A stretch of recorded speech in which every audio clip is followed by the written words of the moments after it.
doing, they say it's alive, but it never seems to actually go live. So it's probably a good thing because I'm driving. I wouldn't be able to read what y'all are saying anyways. So I just wanted today, I know I haven't done any videos for a while. I've done some shorts.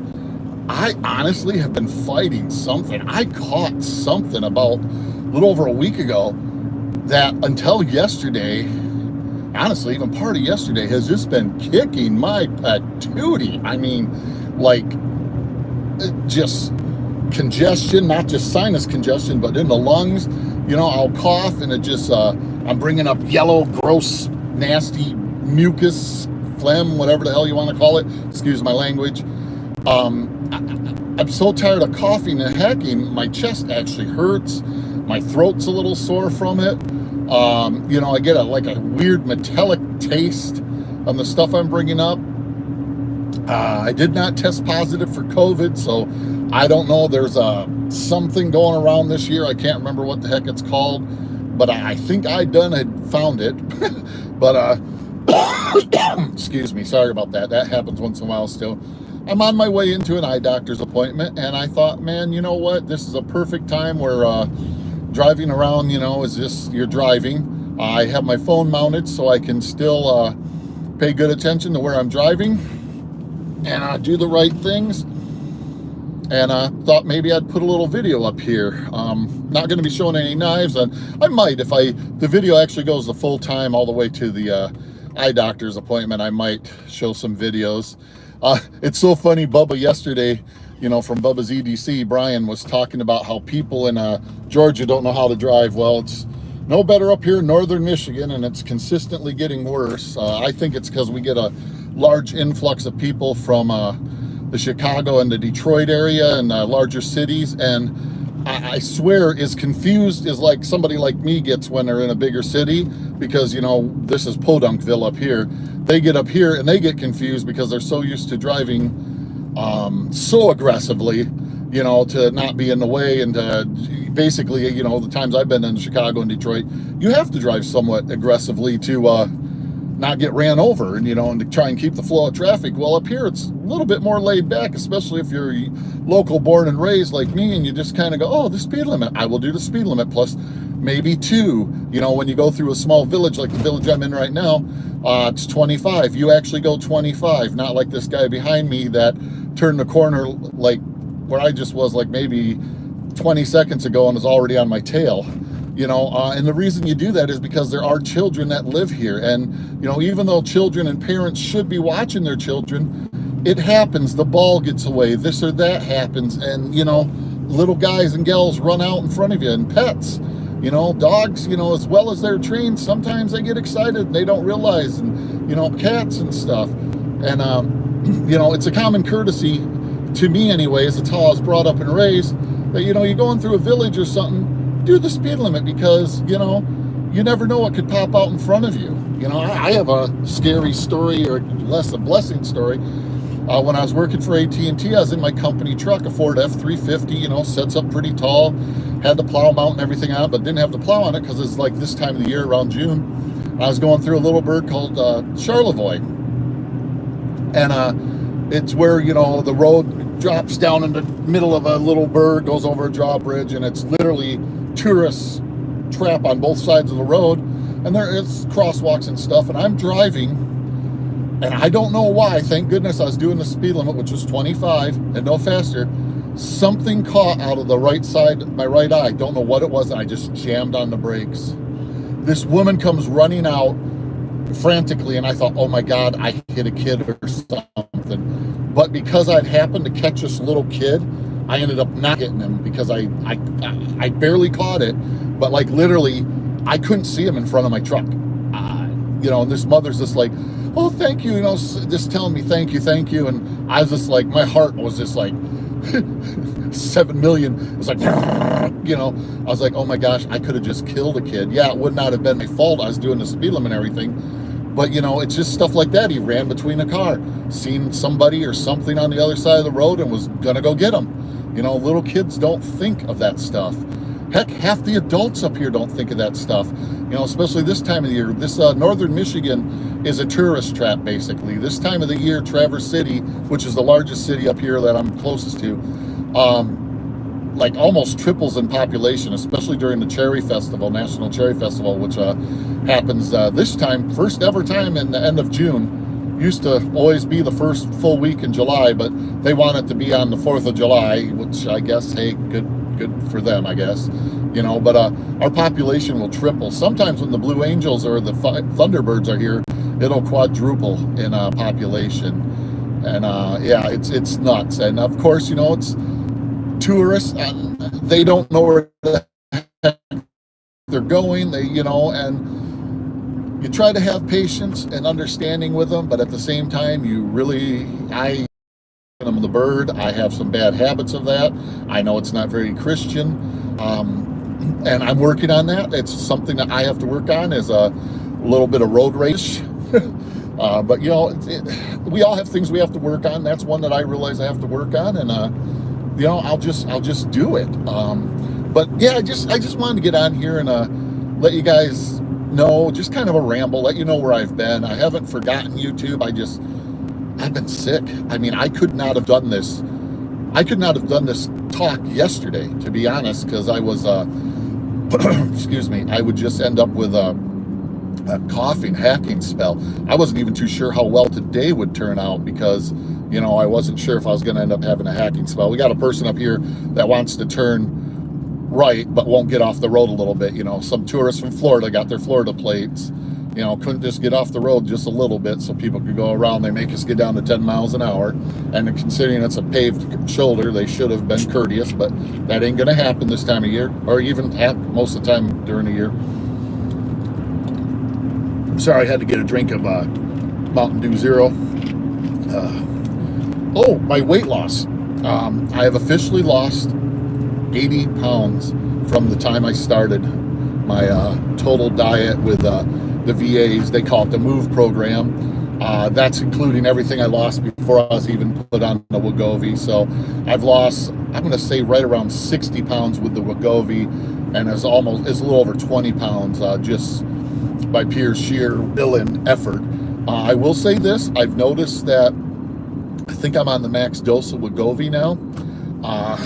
And I've noticed that I don't want to say it's not working as well, because it is, but it used to be really good where, like, I didn't think about, they call it food noise. I didn't think about, like, just mowing down something. I didn't think about it. Just didn't happen. Now I am getting a little bit more of that. So even though you might be on Wegovy or something like that, there is still some willpower that you have to have, the conscious effort to say, hey, yeah, I'm craving carbs, but I just need to eat more protein. And the reason they want you to eat protein is so you don't lose muscle, because when you're losing weight, especially in a restricted calorie diet,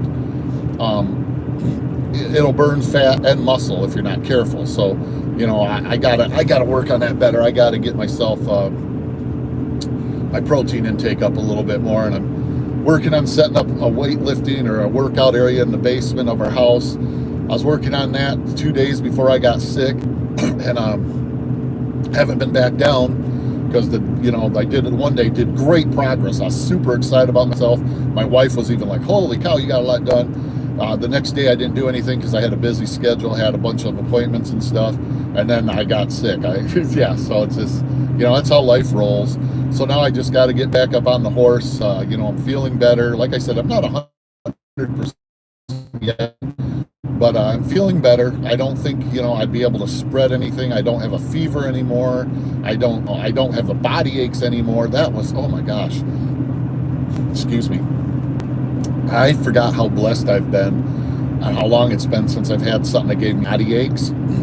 Holy smokes, I had like 3 days just to get up to go to the bathroom. It was like I just walked 3 miles just to go from our living room to our bathroom. We're not in a huge house. We're in like a 1,400 square foot house with a full basement. Yeah, it was like I'd get down to the bathroom and I'd be like, oh my gosh, that was a workout. Then getting back to my chair was like the same thing. It's like, it just it's just kind of sad. You don't realize how good you have life until, excuse me, something knocks you down, and that's sad. That's a bad human trait that I think all of us need to work on a little bit, because when it comes right down to it, we are very, very, very, very, very, very, very, very, very, very, very, very, very, very blessed to not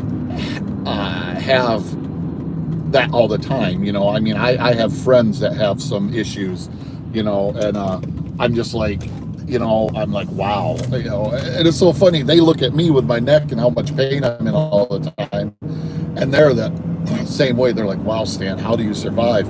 I look at them, they have what is it called, that COPD stuff, where you can't breathe right. I think that's what it's called, a COPD.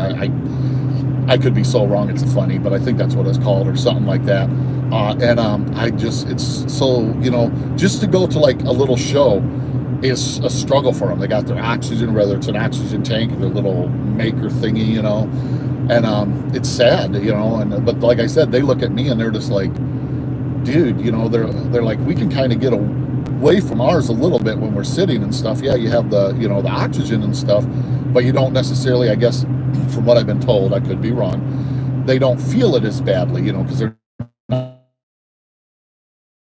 you're in pain 24/7. It's like today, I'm at a solid 4, which a lot of people might be like, well, Stan, you say you're at a 4 a lot, and once you get moved over to chronic pain, there's a pain chart, and it's different than what you have, like the doctors when they're saying, well, what's your pain level today? And you're like, oh, I'm an 8, I'm a 9, because you broke your arm or something.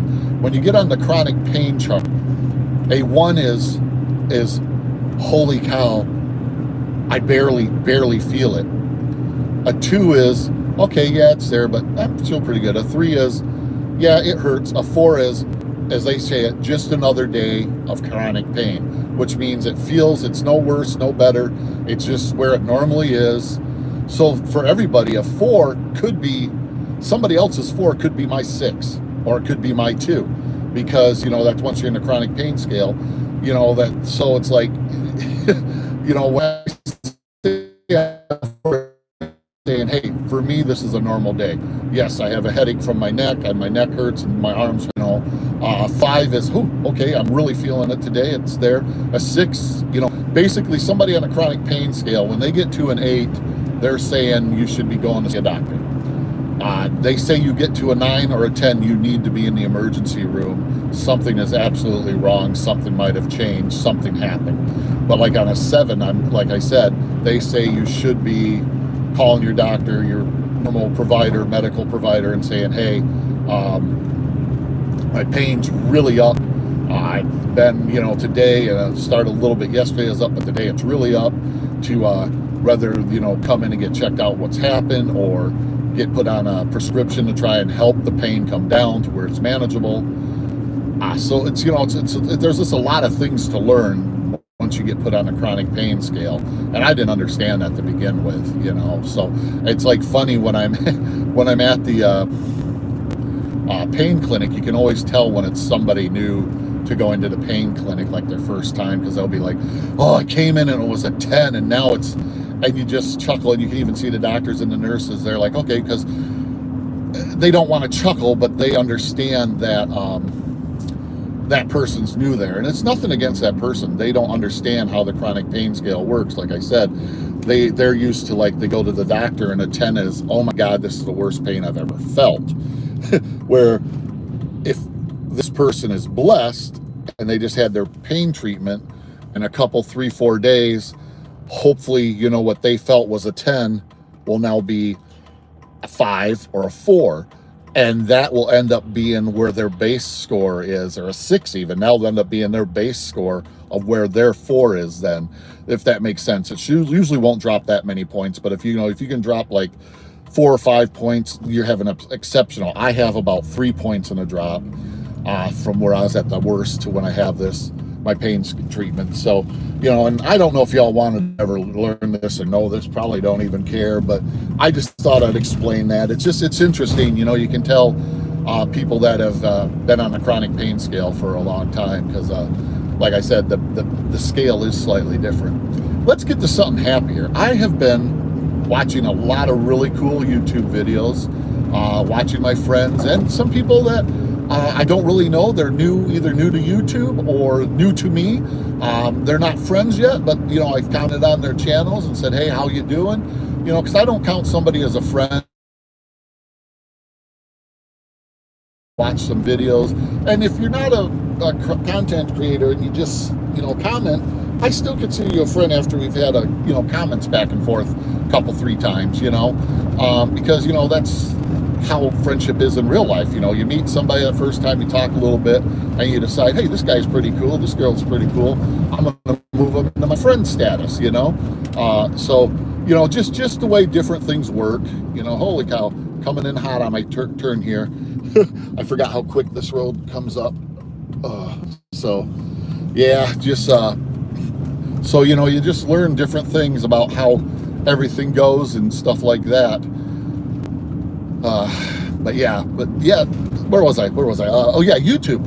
Man, there's been some great content out, and I am loving it. I know a lot of people don't like salty knives, as a lot of people call them, Chinese knives, imported knives. But I tell you, my wife and I were talking last night, and who was I watching?